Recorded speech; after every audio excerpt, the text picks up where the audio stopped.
Okay, a big welcome from the Cash Department on this open evening. The Cash Department runs a course called the Childcare and Education course. It's a technical certificate and it's the equivalent to 3 A levels, so it's classed as a full-time course. Okay, just an introduction. The session will last approximately 30 minutes and the aim is to give you an idea of why you should choose this course. And if you've got any questions, please do type them in the chat box. Questions will be anonymous and we'll do our best to answer them. Please only ask sensible questions and we'll answer them at the end of the session. On the right there, we've got some of our previous students who all of those went off to do primary education, which was amazing. Okay, an introduction to Cash really. So why study Cash? So Cash is a highly regarded course amongst universities. The majority of our students go on and do the course in terms of primary teaching. And our students go there with experience, 750 hours placement experience, and they also go there knowing about the curriculum, so the early years foundation stage and the national curriculum. They know how to support children with additional needs. They know how to work in partnership with parents and they know all about children's health and well-being. They also know about development and how to support children in the classroom as well. So it's a really highly regarded course amongst universities.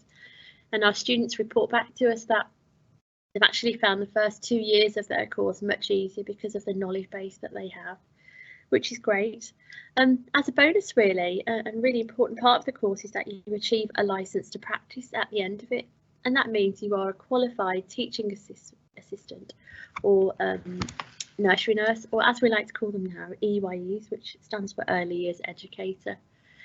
It gives you an excellent grounding in early years to prepare you for working with children. There are lots of activities and lessons due to the variety of units taught.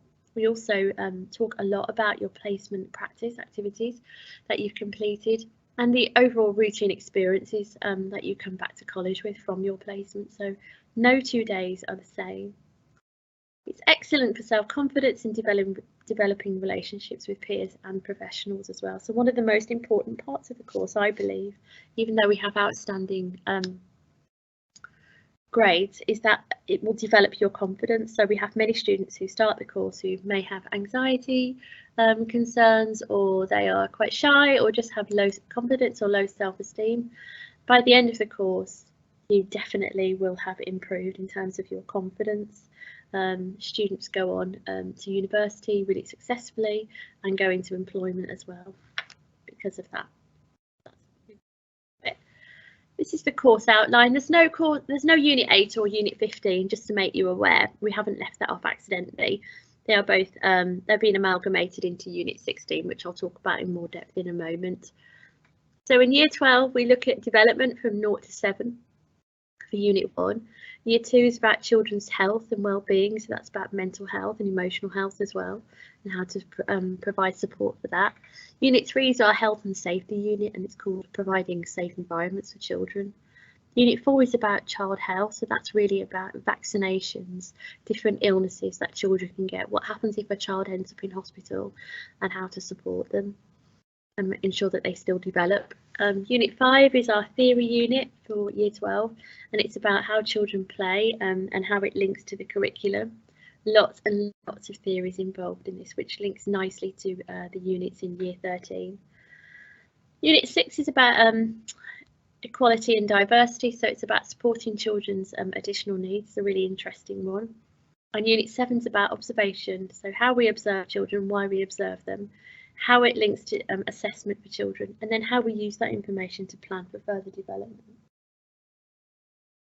In Year 13, we start off with Unit 9, which is supporting emergent literacy.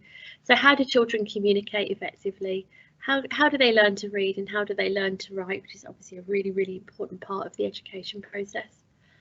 And then it links quite nicely onto supporting emergent maths as well. So how do children learn maths? It's not difficult maths, but there are definitely ways of doing things now which might be quite different to when you learnt to do things at school as well. We have a go at that.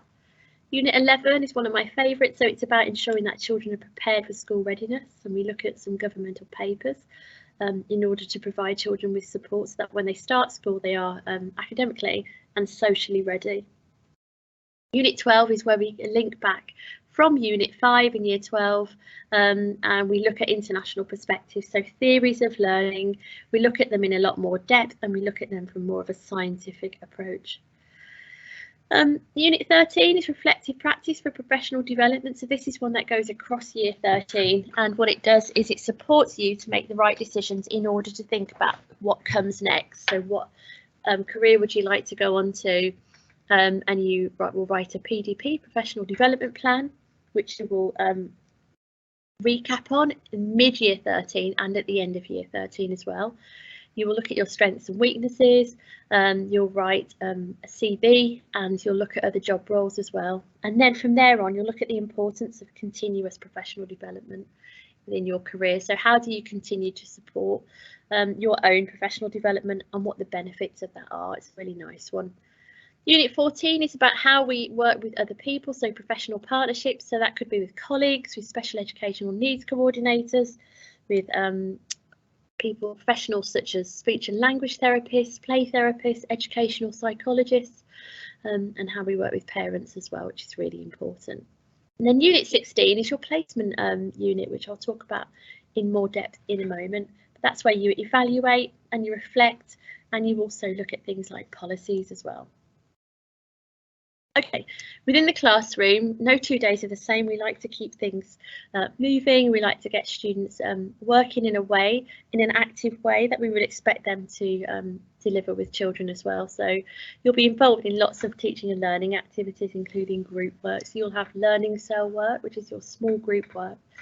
You'll also have individual tasks as well, so you might be asked questions or to consider or to define something where you work on your own independently, to come up with a definition or write a paragraph on something. That will then be assessed, whether it's a peer assessment or be assessed by your teacher. And then we have buddy tasks as well, so you'll be paired up with somebody else in the class, and this is a really nice way of getting to work with other people who you ordinarily wouldn't have had the opportunity to work with. There are think, pair and share activities which are really nice. So it might be something like consider your favourite game as a child for Unit 5, which is about play. Then you're going to pair up and then you're going to talk about how that links to development, and then you're going to share it back to the rest of the group in your learning cell, so in your small groups, and you're going to share your examples and you're going to link it to the curriculum. So that's a really, really nice way of doing some activities. Play workshops, one of my favourite things to do every other Wednesday. So every 2 weeks we'll have a play workshop, and you will learn to do activities such as putting up freeze boards, displaying work. You might be doing an autumn hedgehog picture. You might be talking about looking at mixing colours. You might be doing a festival activity. You might be doing a PE activity in the sports hall.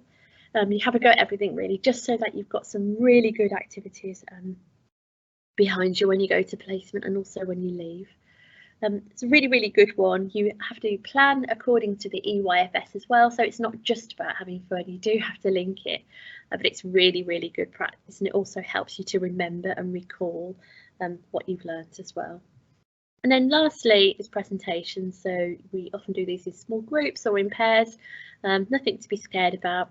Can be quite daunting doing a presentation, but we build up your confidence in terms of that, so it's nothing you must worry about. So as you can see, like I said earlier, no 2 days are the same. Okay, placement is a really, really important part of the course. You'll need to complete 750 hours over the course of the over the duration of the 2-year course. That really looks like 2 days a week at placement. And there are block placements as well. So every now and then, once or twice a year, depending on what year you're in, you'll have a block placement. So from Monday to Friday, you'll go into placement for each of those days, and that's a really nice opportunity to see children develop over the course of the week. And you'll also be able to work with children in a way where they can master their play, so they can have a go at something and keep having a go at it until they've mastered it. It's a really, really nice way of observing consistency and development. There are 4 blocks, 4 placement blocks. And whilst you don't really need to worry about the dates and things, you basically get 2 blocks in Year 12 and then 2 blocks in Year 13. The 2 blocks in Year 12 and the first one in Year 13, you will work with babies, and then toddlers, and then you'll work with 3 to 5s as well. That's generally in a school, so you'll be able to see the whole range of development, which is really, really important. The last block, which is from February to May of year 13, is where you can specialise. So you can go back to a placement you've already been to. You can work with a different age group, so it might be that you want to work with year 2 or year 3 or year 4, 5 or 6, or you might want to go and work in a special educational needs school as well, and we can help you set that up. So that's a really, really nice way of learning. We don't mind if you prefer to choose your own placements, but we will happily support you to identify and make contacts with placements as well. We would rather you be happy where you're going and not have to catch 2 to 3 buses across the city. So please feel free to ask any questions you have about placement. Okay, assessment is mainly coursework. So on average, you have one large assignment a month. And that comes in according to the teaching that you've just had. And then you have a CCE, which is a certificate, and then a DCE, which is a diploma, and it's an externally marked assignment. So you have 20 hours allocated to you in college where you can write an assignment. The question comes from the awarding body, which in our case is CASH, and you will have had a practice at some questions beforehand, so there's nothing to worry about. The grades come in, and so far we've been really, really lucky. Everybody's passed, which is testament to the fact that everybody has a really good solid foundation in order to go into their externally marked assessments with. Once you finish them, they get packed off to CASH, and then CASH send their grades to us. As I said earlier, there's nothing to be worried about. You're fully supported to prepare and carry out for your assessment. The final type of assessment is that you are assessed in placement. So Unit 16 is your placement unit, and Julie, our assessor, who's also our producer this evening, will come out into placement and she will watch what you're doing, and then she'll tick off whatever it is that you're doing as part of the criteria for Unit 16. So again, nothing to worry about. She'll write off what you're doing. She won't tell you off for what you're not doing, but she will support you to perhaps put things right next time. So it's a very much a supportive process. And it does sound scary, but after your first observation, you'll be absolutely fine. And Julia is lovely. Okay, so what do you need to get into the college? So you need a general entry, to meet our general entry college requirements. And there are at least 2 grades at 6 or above, and 3 further grades, GCSE grades at 4 or above, including a grade 4 in GCSE English and mathematics as well. That's really important. You have your English language and maths. If you do want to go into teaching, then GCSE science is required. However, there are a handful of universities across the country who will accept you onto teacher training courses, as long as you undertake your GCSE science alongside your degree course. But we can talk to you about that. But it is really important that you work really hard and try to get the best grades that you possibly can. Okay, so what do our students go on to do? Studying this course can lead to lots of exciting opportunities, and in the main, our students go on to employment as a nursery nurse or teaching assistant, and predominantly primary teaching, so primary ed degrees. Some of our students have also gone into social work, midwifery, child psychology, youth justice, and last year we had 2 students go into paediatric nursing.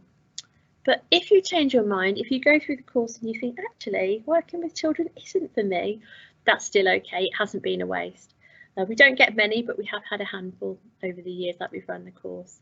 And we've had some students go on to a history degree, an accountancy degree, an event management degree as well. So it doesn't always have to be about children if you do happen to change your minds. But lots and lots of options there, and we go through that with you in Unit 13. Okay, I think I've rambled on enough. Has anyone got any questions? Julie's going to let me know because she's got access to the chat box. Yes, we have. Okay. Attending presentation. No, you don't have to do it in front of the whole class. If that worries you, you can do it in front of your teacher. That's absolutely fine. But believe it or not, your confidence will be sky high by the time we do presentations, but we'd never make anyone do anything that made them feel really uncomfortable or that was really scary to them. At college times, are we in all day? Well, the course is full-time, so you are in 3 days a week in college. That depends. At the moment, our Year 12s are in on a Monday, a Wednesday and a Thursday, so they're on placement Tuesdays and Fridays. And at college, they're in college from 9 until 4, 4:05. And then on placement days, their hours reflect a true working day. So that really is up to the placement. So if you're in a day nursery, the hours tend to be longer. And if you're in a school, they do tend to be a bit shorter, but we do encourage you to attend staff meetings and things as well. But that's a good thing that the placement days are a little longer, because that allows you to accrue your 750 hours quicker. But do we have any taster sessions coming up? Yeah, we do have some taster sessions. Well, we've got one left now, but we can put on another one if anyone wants us to. So our next taster session is the 23rd of March. You can email me or into the college, any admin. I think you can email into admin at the college, or you can give them a ring and they'll give you some information of how to register. So that's the 23rd of March, and it's from 4:30 until 5:30, and you'll have a go at some activities and we'll talk about some course content, and it's just a really nice way of getting used to the staff and the general atmosphere really of the course. And do I have to wear uniform in the placement? No, at the moment you don't have to wear uniform at the placement, as long as you look smart. The majority of our students will go in a black t-shirt, black or white t-shirt and black trousers as well, but your placement will lead you on what they would expect you to wear. So some placements in day nurseries are happy for you to wear comfortable casual shoes, and in schools smarter dress is generally required. I've got long hair, do I have to have it up? Yes, definitely the best thing to do if you've got long hair, because you don't want any little visitors crawling around in your hair, which can sometimes happen when you're working with children. So it's definitely best to tie hair up if you can. Piercings.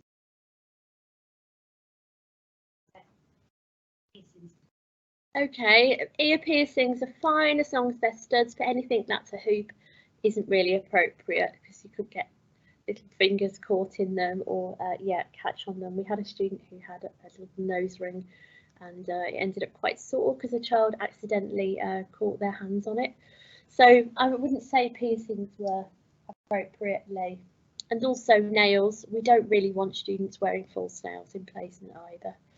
So that's another one of our requests, that you don't false nails. Other questions? Has anybody got any more questions? Please type in the chat.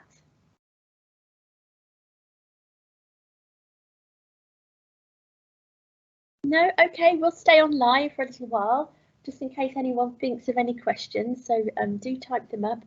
And if you've listened in, you're free to go, and hopefully we'll see you soon. Bye. Bye. I've got a new question.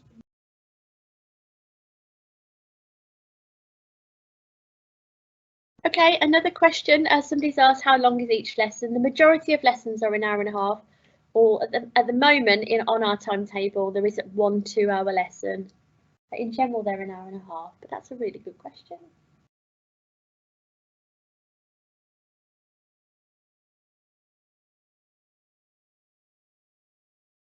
Somebody's just asked if they have to buy a book. No, you can borrow the textbooks. There are textbooks to use in the class, but we generally don't use textbooks as part of our content. We like you to think a little bit wider than what's in the textbook. So you don't have to buy a book, although some students do, and some students find it beneficial. Another good question.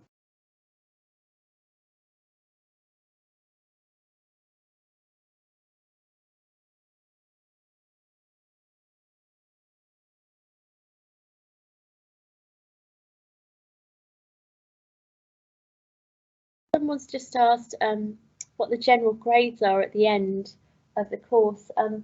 It's been great the last few years.